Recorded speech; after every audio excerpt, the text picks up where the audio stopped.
Good afternoon. This is Sunshine Reports. My name is Remy Allen. Ondo State government has assured residents that more palliative to cushion the effect of the removal of fuel subsidy will soon take off. Commissioner for Finance and Chairman Ondo State Palliative Committee, Wale Akinteriwa, said pensioners and vulnerable persons will start receiving 10,000 naira by the end of the month. Osrc's Zaid Aribisala reports that the commissioner also spoke on other wide range of issues around financial position of the state at an event organized by the State Council of Nigeria Union of Journalists. Ondo State Commissioner for Finance is a special guest at the penthouse of Nigeria Union of Journalists, Ondo State Council. His visit to the penthouse alongside Permanent Secretary in the Ministry of Finance, Jide Ekpobomini, is to attend a program organized by the union tagged Ondo Media Agenda. While welcoming him to the midst of journalists drawn from various organizations, the NUJ chairman, Leki Adigbite, said the initiative is an opportunity for key policymakers to interface with journalists with the aim of providing accountability and setting agenda geared towards bettering society. We feature political office holders to a kind of accountability forum, so to say. Whatever you have been doing for the people of Ondo State. One after another, the journalists took turns to inquire on salient issues, among them palliative measures designed by the government, state of several infrastructure projects, transparency in governance, and internally generated revenues. You have just been appointed on the revenue committee by President Tinubu. You are going to be a stakeholder on that committee, and whatever recommendations you'll be making to them will be very charming. Now, how do you people tend to let the poor really breathe? Mr. Akinteriwa, who is also the chairman of the State Palliative Committee, reviewed that Ondo State has received just 3,000 bags of rice, as against its 1,000 bags promised by the federal government to cushion the effect of subsidy removal. The commissioner assured that pensioners and vulnerable persons will begin to get 10,000 naira palliative funds by the end of August. I can assure you that beginning from this month, apart from transportation, you will see that we'll start delivering. I can assure you that pensioners, by the end of this month, will get their 10,000 that we have promised them. The vulnerable in the state, that's all, across all the local governments, will also get their 10,000 naira. Other promises will be made. You know, some of these promises, you now have to put structures in place to be able to deliver on them. So it takes time. To even get enough people to supply the quantum is not a joke. Storage is an issue. Securing the place where it's stored is an issue. Despite setbacks recorded on some road projects like the Oda Road due to contractors' demand for variation in the face of increased market prices, the Finance Commissioner said all projects will be delivered in due time. The biggest legacy this government will be leaving on Ondo State is the deep sea port. The passion with which the governor, Arakuna Oluwarotimi Odoayo, has pursued the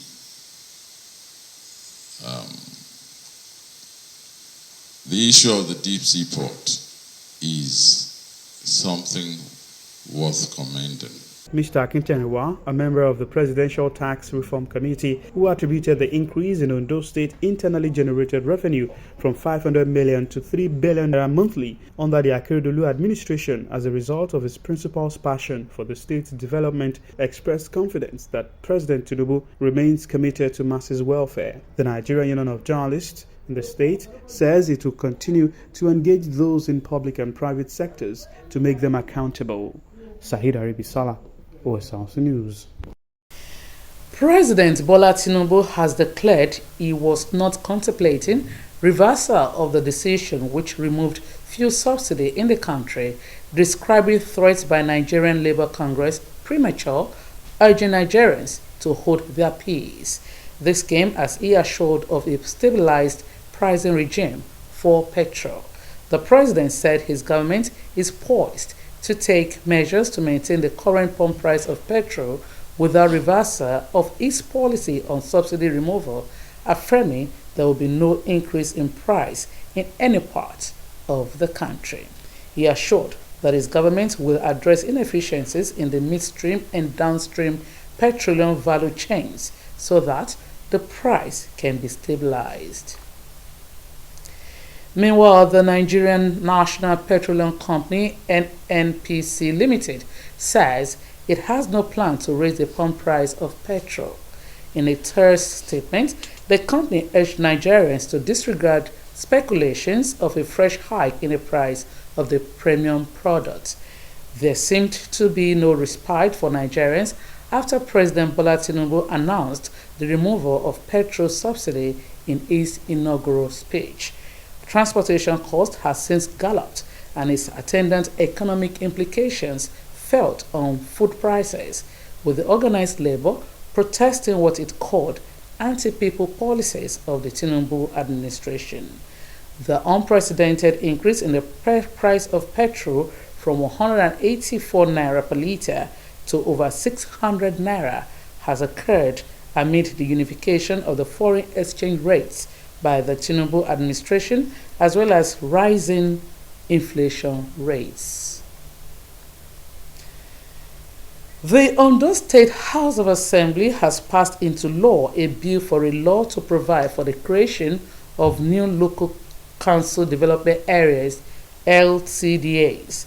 The move is sequel to the submission of a report by the House Committee of the Whole House. House of Assembly correspondent Omoshiliola Adesoye reports. The House of Assembly had last week held a public hearing to ensure fairness, equity, and justice in the creation of local government development areas in the state. While submitting the report of the whole House after scaling through the third reading during plenary presided over by the Speaker Olamide Oladiji, the Deputy Speaker Abayomi Akinruntan noted the need for continued assistance of peace in spite the creation of new LCDAs.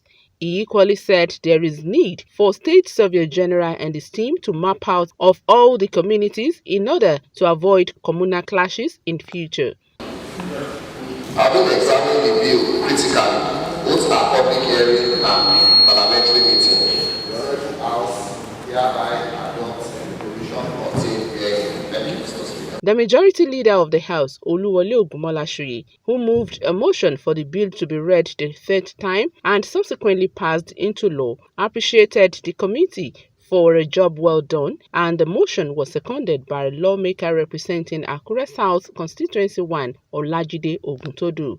On behalf of this House, we appreciate all the members that participated in this bill.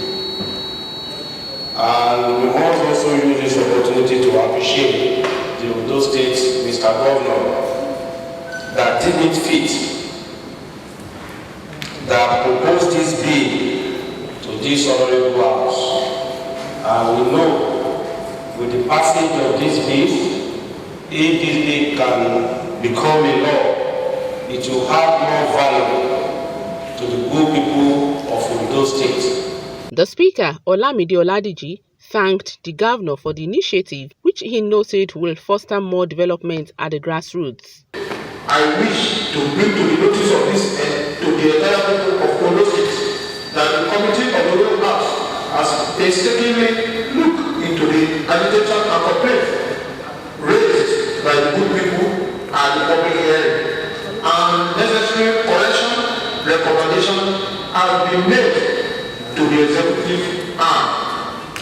The bill for the creation of additional 33 LCDAs to the existing 18 local governments is in line with the Constitution of the Federal Republic of Nigeria as part of efforts to bring government closer to the people and, by extension, generate development to the grassroots. From Ondo State House of Assembly, Omoshiliola Adesoye, Osrc News. Acting Comptroller General of Nigeria Customs Service Adewale Adeniyi has pledged to partner Dorian Homes for charity and social development in its mission to nurture young minds with the potentials to contribute to Nigeria's development. The customs boss, who made the promise during his visit to Dorian Orphanage Home in Akure, the Ondo State capital, commended the founder for creating a safe and conducive place for neglected children to thrive. Dorian Home for Charity and Social Development, situated in Ondo State, is referred to as Africa's biggest orphanage. Since its official takeoff in 2021, its mission to spread love and give hope to orphans and less privileged has continued to attract support.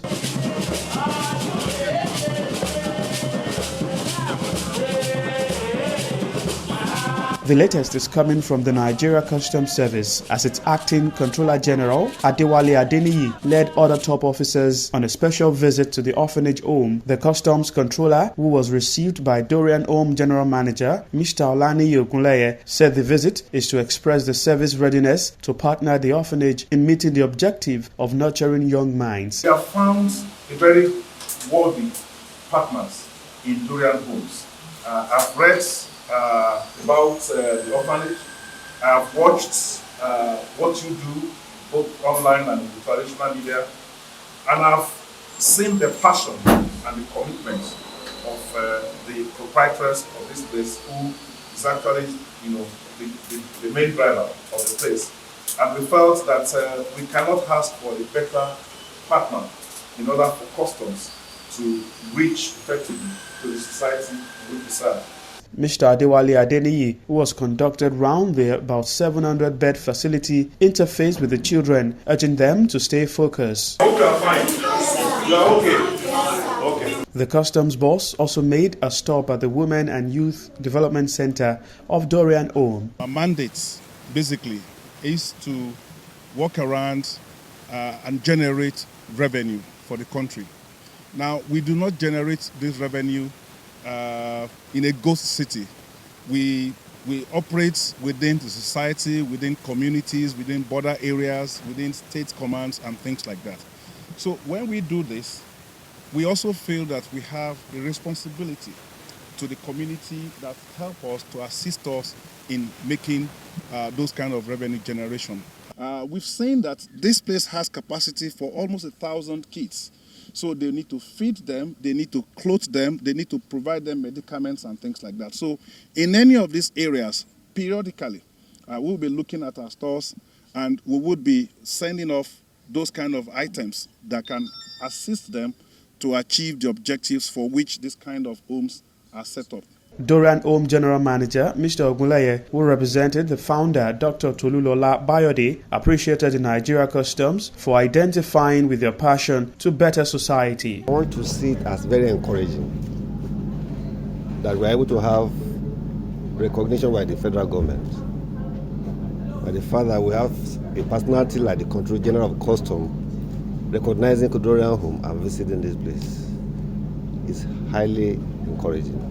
The Charity and Social Development Home says its doors are open to partnering public and private organizations to drive change and extend love to the less privileged in society. Sahid Aribisala, Osrc News. And that's Sunshine Report. Many thanks for watching. Good afternoon.